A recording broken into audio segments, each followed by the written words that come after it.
Yo, what up guys? It's your boy Nimbus here, and today I'm going to be talking about the pitch pity system and the item restoration systems, and just giving you guys the figures now that we finally have the numbers because people have been playing the game post the update, the every little thing, every precious thing update. So yeah, let's go ahead and just get into the numbers just so you guys can get an idea of how everything's looking and how you can plan accordingly.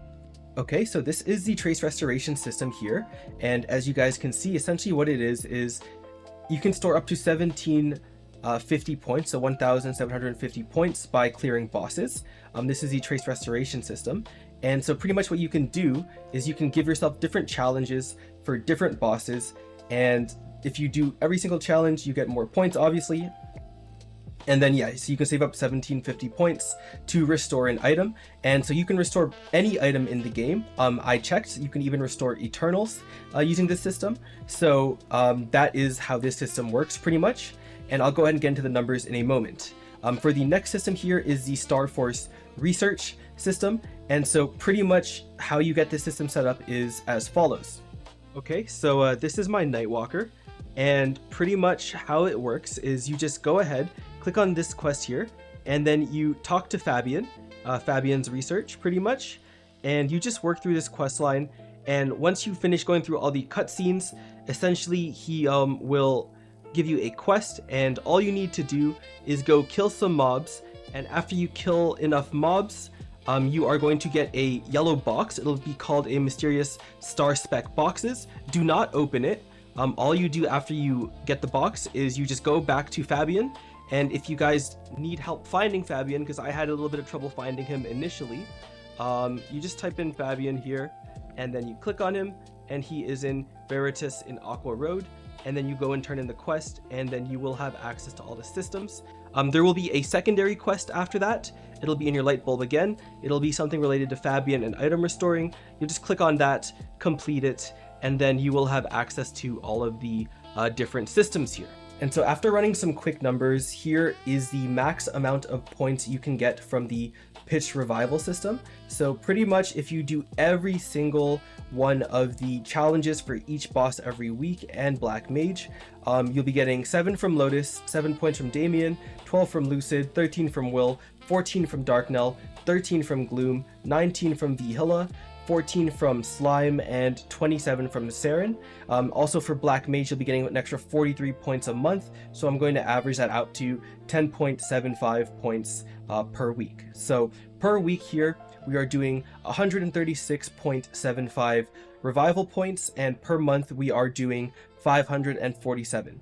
And so I also took the liberty of trying all of my different traces I have in my inventory here. And so here are the figures that I found. Essentially, arcanes will cost 960 points. So it'll take you 7 weeks to revive a single arcane piece. For Dawn bosses, it's 646 points, so it'll be roughly 5 weeks to revive one. And then for a pitched item, it is 1680, so approximately a little more than 12 weeks to revive a pitched using the system.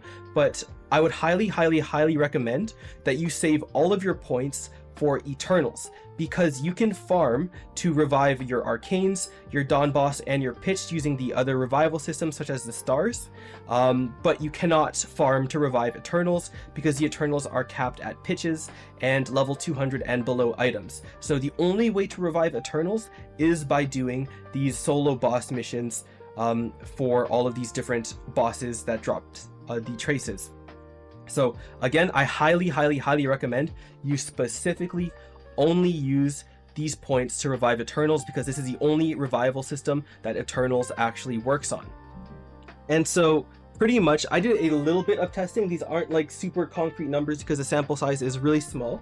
I just did one walk, but from my numbers, I actually got 10 boxes per hour.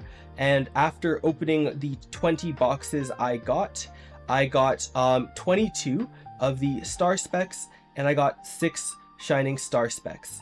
So that is about 22 star specs an hour and 6 shining star specs an hour. I do have max drop rate, so I was killing about 18,500 mobs with around 350 to 70 drop rate. So you could do with those numbers as you'd like. And as you guys can see here, these revivals, these regular star specs, let you revive items up to level 200, so pretty much arcanes and beyond you can revive here. And then on top of that, you can do dawn items, which is again not going to be an issue, and then pitch items too, but for these you need 50 shining star specs. So I already crunched the numbers, and it will take you approximately 18 hours of farming to get a pitched star core. So pretty much every 18 hours you farm, you will get one pitch revival. So this is the pitch pity system, and essentially how it works is whenever you kill bosses that either drop the dawn set or the pitch set, they drop these little whisper crystals here. And essentially, from what I've seen from all of my friends that have ran bosses already, you are getting one pitch whisper crystal per boss. So essentially you are getting 8 a week, and then we don't know how much black mage drops yet, at least I don't know. So I'm going to assume 2 here, but let's say like it drops one somewhere. I'm guessing somewhere between the 1 to 4 range, but this is just speculation on my end.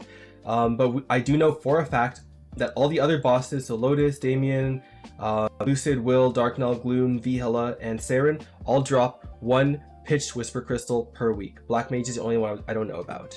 And so the first pitch item that I really recommend that you guys create is going to be Endless Terror.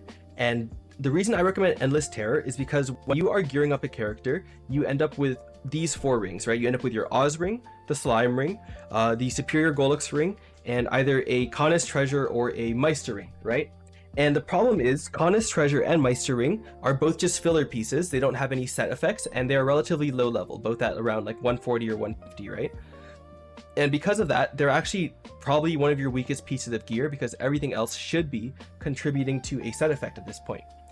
And so the thing with Endless Terror is level 200, which means the stars actually give it a lot more value compared to the stars on a Khan's Treasure or a Meister ring, which means that you can actually sell 18 on your Endless Terror and safeguard it and just sit on that, right?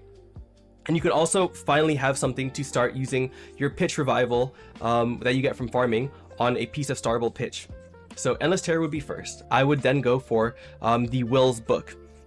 And the reason we go for Will's Book is because it's guaranteed, and it will beat out your Pink Bean Holy Cup, and it'll get this effect going for no problem at all, right? And so after you get the Will's Book and the Endless Terror, then what I would recommend you do is you would then be looking to start wearing the Source of Suffering. And this is from Vihela. And the reason we will start wearing Source of Suffering is because Source of Suffering can actually be foddered into, and it can be foddered into from your like superior pendant, right? And so this one you don't have to take any risks on. You can get it 21 stars just by foddering, and you can let it sit there for now. And if you end up having extra traces and you're done 22ing the Endless Terror with revivals, you can then start allocating the revivals to your Source of Suffering. So after Source of Suffering, the next dead piece I want us to get rid of is going to be the you should either be wearing like a Black Bean Mark or a Commercy Monocle, and that can get replaced by the Magic Eye Patch. So from there, Magic Eye Patch we can then wear, and then we can start throwing our revivals at that. And then afterwards, from there, you kind of have a lot of options, to be honest. The 2 pieces I would recommend avoiding is definitely going to be Belt, which is by Lucid, and the earrings from Darknell, because usually most classes can only put those on when they are either going to be 6 set or 7 set, depending on your class. So pretty much what you want to get from there is either going to be Mitras or your Berserked. So that is another option for you, depending on where you are. So either Mitras or Berserked, and then Berserked, then Mitras, depending on where you are. After that, you can then be 6 set, so you will have ET, you will have Source of Suffering, you'll have Book, you'll have Eye Patch, you'll have Mitras, you'll have Berserked, and then you can either go for the Commanding Force earrings or the Dreamy Belt. Is completely up to you. These 2 are interchangeable pretty much. If I were to pick one, I would pick Dreamy Belt, because we are going to be breaking the Golux set, which means that you will be wearing Dawn Boss set, so you will be wearing the Slime Ring and then the Stella earrings. And then from there, you'll get the Commanding Force earrings to finish it off, and then after that, then you go for the final piece, which is the Genesis badge, and then hopefully you get lucky and get the total control from Extreme Lotus. So that's the way I would do it, but again, it's completely up to you. But that's just how I would recommend everything. And then, so yeah, remember guys, in my opinion, we only use the boss revivals on Eternals, and then we farm up for our pitch revivals, and then that is the order that I would recommend for the pitch pity system.